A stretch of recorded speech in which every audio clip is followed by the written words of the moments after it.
Hi, welcome, Mr. Dresen. How are you? Hello, hello. I'm just sitting in the editing room for my new production, and I'm fine after a long day of working. Yeah, that's the thing when you have a film, because Rabiye Kurnaz versus Georgia Bush, it was premiered this year in February at the Berlinale, and it had a very successful festival run. On one hand, you have to promote this film, but also you're working on new projects. This is the dilemma of filmmakers, I think, usually, that you have to divide your time between the ongoing projects and the finished ones. Yes, that's always the same thing, because if you publish a film, then sometimes it's after half a year or 1 year later after finishing the production. So of course I have to go on. I want to work, and so it's often that way that I'm already working on something new. And the film is going to be released on Mubi very soon, and this is why we're having this conversation. And the first thing that I would like to ask is, I mean, the film is, of course, based on a real story and real characters. And I know that you've been working on this project for a very long time. Yeah. Do you remember when and where you first heard of Murat Kurnaz and his case? And what was your first reaction when you heard about this story? So I heard about that, I think, from the news and television, because it was a very famous case in Germany, and Murat Kurnaz was the first and only guy from Germany who was imprisoned in Guantanamo Bay, and so I became immediately interested in that, because it was a very political and often discussed case, and more and more it came out that he was in Guantanamo for 5 years without any reason when he became free, and so I got interested in that, and then I read a book he wrote after, I think, 1.5 years after they set him free. And so I read this book. It was called 5 Years of My Life. And it touched me in a very strong way, because I had immediately the feeling that this is so unbelievable what happened to this innocent young guy. Yeah, and so I started meeting him. I went to Bremen, where he still lives until now, and I met him often. And of course, the first intention was to tell his story, and the story how it was to get into that strange and horrible situation, and we wanted to tell the story from his point of view, but more and more to develop a script after that story became more and more difficult to me, because I live in Germany, and it's difficult to get a kind of impression how it could be in Guantanamo. It's such a crazy thing, and all these horrible experiences of Murat, including torture and all these for 5 years. So it became more and more difficult for me and some different writers. I had, I think, 4 writers, and we tried to figure out that story, and it became more and more difficult. And then I met Murat's mother, Rabiye. We had dinner together in Bremen, together with Murat, and I immediately fell in love with her, because she's such a strong and powerful and hopeful woman. Yeah, and she is unbelievable, and she's full of humor. And so when I went home this evening by train to Berlin, I got the idea maybe it's more interesting to change the point of view of the storytelling. And so we changed the whole story, and it became like it is now, the story of Murat's mother and of Bernhard Dockel, her lawyer, and the two of them are fighting to set Murat free. And of course, this is also more my point of view on that kind of story. Yeah. I would like to ask more about the characters, but Another thing I would like to know is, I mean, we see in your film how mainstream media in Germany first approached Murat's case. And it was very difficult and very delicate after September 11th, of course. But how were the reaction among the intellectuals or artists on that subject or topic? Do you remember exchanging any ideas with other intellectuals, filmmakers? And there were 2 other films, as far as I remember, about Murat before. Yeah. So do you mean the reaction during the time Murat was in Guantanamo? Yes, yeah. Yes, during the time he was in country. To be honest, we got not enough information about that case. It seemed to be a little bit strange, and I think most of the people did not really knew what happened there. So is that guy innocent? Maybe had he a kind of connection to Al-Qaeda or something? You did not knew, because he was also, Bremen is not far away from Hamburg, where some of the people from 9/11 came from. So it seemed to be difficult to get the information. And so I think, if I remember, on my point of view, I would say I didn't mistrusted the media enough. So I believed in a way, and then more and more it became difficult, and I said, no, there must be something wrong. And then when he came out, then I had immediately the feeling, okay, there is something wrong. But during that time, there were not enough informations, and only rumors, and we wanted to bring that kind of lack of information also into our movie, of course, because as you can see, even his mother in our film now does not really know what happened with him, and what happened she knows, but why he went to Pakistan, and if he has a kind of connection to Taliban or something else, she did not know in the beginning. Then step by step, the truth comes out. So, and then you realize what really happened. But on the other hand, as we see the film, the whole story from her point of view, and of course she has this mother instinct, and even though she doesn't know whether he was guilty or not, she wants to save his son, of course, her son. And that's also the point of view of the audience, of course. I mean, even though it's important what you said, maybe you didn't mistrust the media enough, but still we as the audience are empathizing with her, of course, and we want her to succeed. So this is an important, I mean, maybe her inclusion as the leading character, as the main character, and her point of view also made this possible. I hope so, because and even the lawyer in the film, he said, even if he is guilty of having connection to Al-Qaeda, then they have to bring him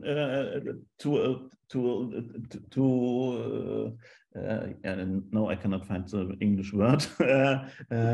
They have to bring him to court, and they have to imprison somebody for 5 years without any sentence. So he had no lawyer, he had no information at all. So this is unbelievable, and so our system of justice is also responsible for those who are guilty. So we are responsible for these people, and they need and have to have a legal sentence. And he had no sentence at all. He was imprisoned without any sentence for 5 years, and this is impossible. And this is, of course, in any way not fair. And for that reason, her fight is always the right fight, because if he is guilty, they should find it out, but not in that way. Yeah. And this is also the reason why this subject, this topic, and your film is still interesting for human rights organizations, and it's still valid. There are still people sitting in Guantanamo Bay until now. I think nearly 40. So that's unbelievable. And no one brought them to any legal court. Yeah. And you told that also, I mean, from your point of view in Germany, you wouldn't be able to know what Murat has been through in Guantanamo and torture. And I remember, I mean, when your film was shown at the Istanbul Film Festival, it was the opening film, and it had a very, it was received very well. And I was also moderating the Q&A there after the first screening. And I remember someone in the audience had his reservations about the film and asked you whether it was the right approach to mix such a tragedy with comedy. I know your answer to that, but maybe it's also important to emphasize again, when you decided to make a dramedy, a film that has both comedy and drama, instead of a very heavy drama, very heavy subject matter. So it was not the first intention to get that kind of aesthetic mixture. It came with a character, to be honest. It came with the character of Rabiye, because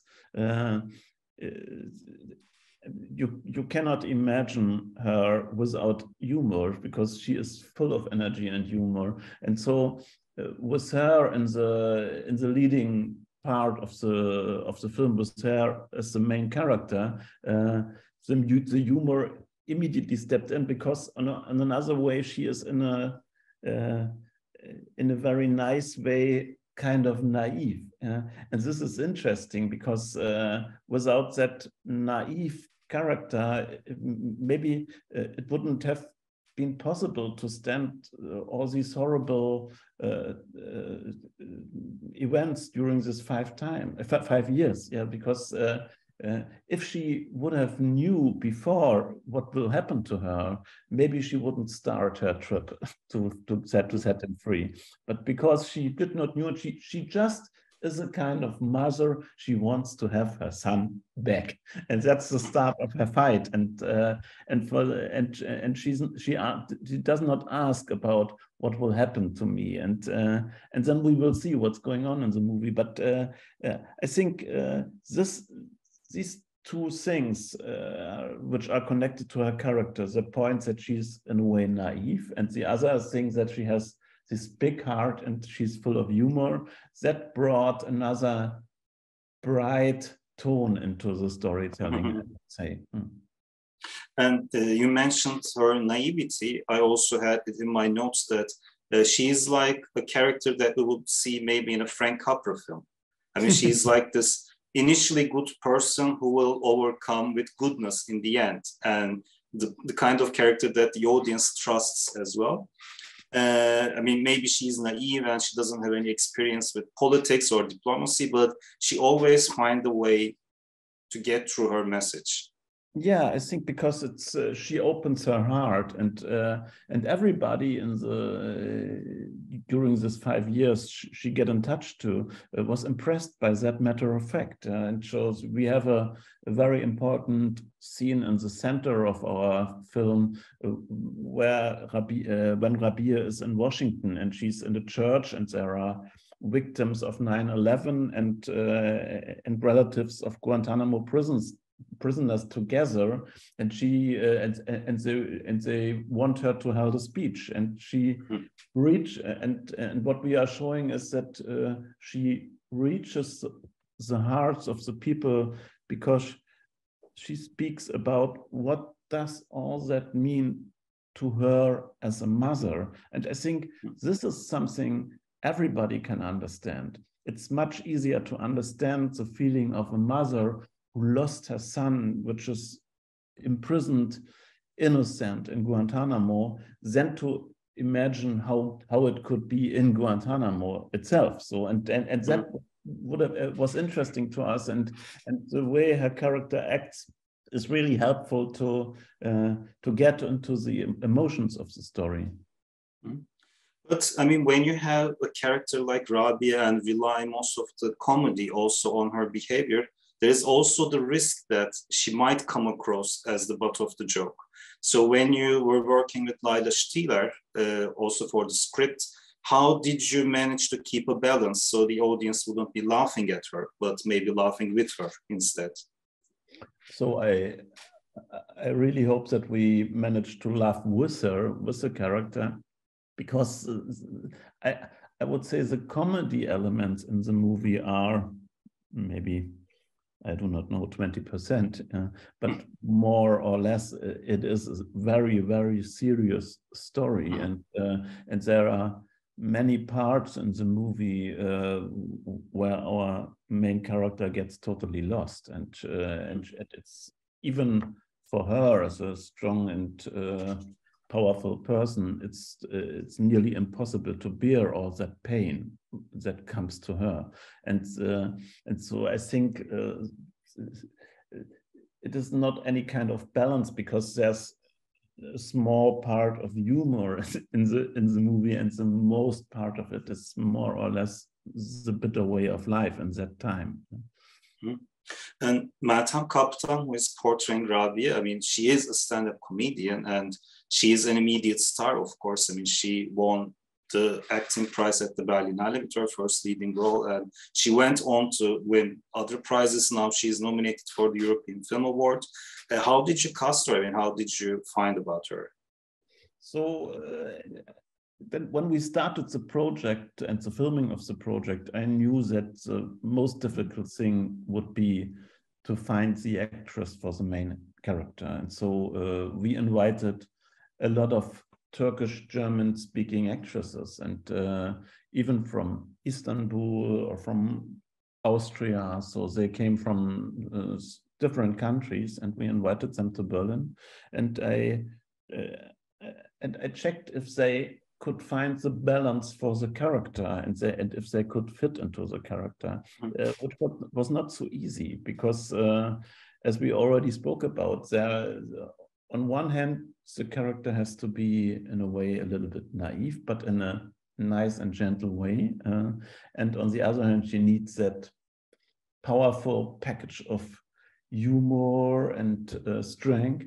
And then, of course, and this is very, very important, she has to be very sensitive, because there's a lot of pain she has to carry on her shoulders. And for me, when I discovered Meltem, she comes from Cologne in Germany. For me, from the beginning on, she seemed to have the right mixture of all of that.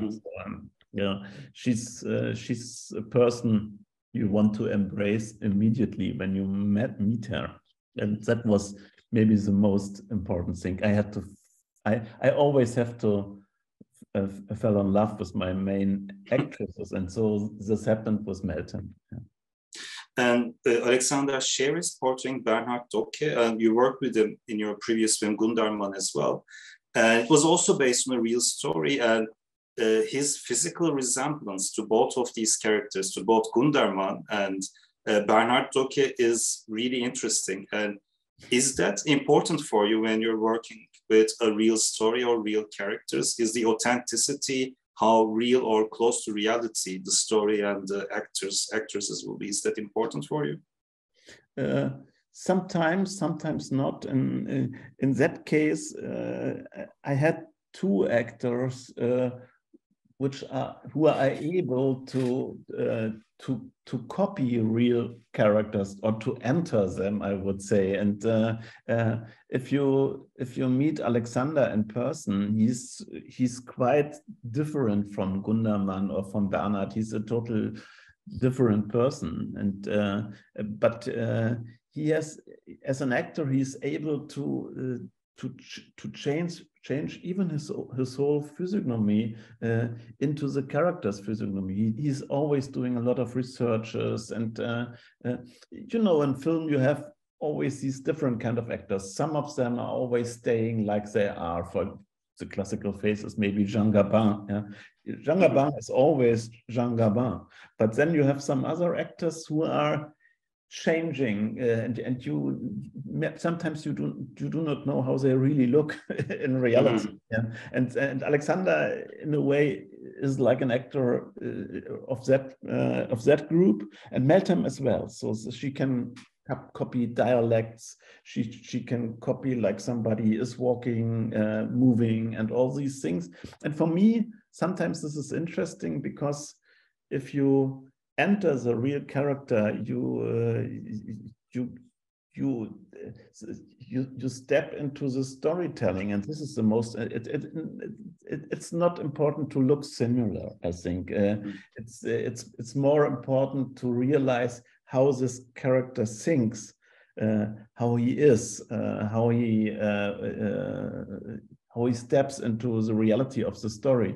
This is the most important thing, and for that reason, I was so happy with Alexander and Meltem to have both of them in the movie. Yeah.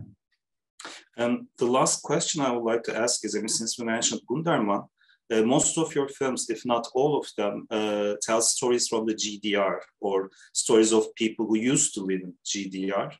And now, and this is also where you were born and raised and where you started making films. But with Rabiye Kurnaz versus George W. Bush, we are in Bavaria. And do you think it's different in your filmography, or do you think after this film you will change that route, or are you planning to tell stories about GDR again? So in former years, I sometimes told stories which did not happen in East Germany, or where it was not so important if it is East Germany or somewhere else. And so, of course, for me as a filmmaker, it is always a great gift to enter the reality of other people. In that case, with that story, for me, it was wonderful to meet great persons like Murat or Rabiye or the whole family Kurnaz. These are wonderful people, and I'm befriended with them now. And I'm curious about how Turkish people in Bremen live, and it was nice to enter their reality, and for that reason, it depends on the story where it takes place, and it's not the most important thing for me that it is taking place in East Germany. And for me, it was nice to step into the Turkish community in Germany. But regardless of where it takes place, I mean, Rabiye Kurnaz versus George W. Bush is essentially German story, which is very important about German politics as well, because, I mean, Angela Merkel, when she became the chancellor, it is also an important turning point in Murat's case and how it progressed. And I know that both Murat and Rabiye, they still thank Angela Merkel for her support and help. And interesting enough, your film came at a point where her 16-year-long, unusually long term ended. So maybe your film also marks a certain time, like a before and after Merkel's Germany. Would you say that? Yeah, a little bit. It's interesting. It's of course it's accidentally, but it's an interesting matter of fact, and she was really helpful in Murat's case because, as you know, and when you see the film, you get the reality behind that German politics was not very helpful, and they were not brave enough to get Murat out of Guantanamo, even if the Americans said, okay, you can have him. He's innocent. So after 1.5 years, when Murat was sitting in Guantanamo, the Americans felt sure about that he is innocent, and they gave signals to the German politics, and they did nothing. So they said he has a Turkish passport. Of course he grew up in Germany, but the Turks are responsible for that. So, and that is unbelievable. And so Merkel did a good job when she came into office, and one of her first things was to go to George W. Bush and said, how can we get Murat free? And he said, oh, you can have him. Since already 3.5 years. So, and this is a question of, I would say, personal moral of a politician, and to look in a different way onto these well-known facts, to see what's behind that and to ask questions. And Angela Merkel did that. And the president of our country, Frank-Walter Steinmeier, who was working in the for the former chancellor, he did nothing until now. He had no excuses for what he did during the time when Murat was sitting in Guantanamo. Until now, I cannot believe that. And so, for me, if you ask about the end of Angela Merkel's time, hopefully this is not the end of moral and politics. Yes, and now when the film will be released on Mubi, of course, it will reach more audiences. I mean, so far it was shown at several festivals in Turkey and it was received well. And you said that it was very interesting for you to go and meet the Turkish community in Bremen. And now you will reach even more audiences through Mubi, and hopefully you will hear more from the Turkish audiences. So thanks a lot for your time. And thanks a lot for that. But I was to be honest, I was very excited when we went to Istanbul in April to have the Turkish premiere there. And then I think I was altogether in 3 or 4 screenings, and all of them were packed. And the reactions of the audience was amazing, as they were in a way similar to the German audience's reactions. The people were laughing and crying, and this was a very interesting and nice mixture. And we had very interesting political discussions after the screenings. And so hopefully the film meets an interested Turkish audience. I would be happy. Hopefully. Thanks a lot for your time and for the interview. Thank you. Thanks. Bye. Bye. All the best.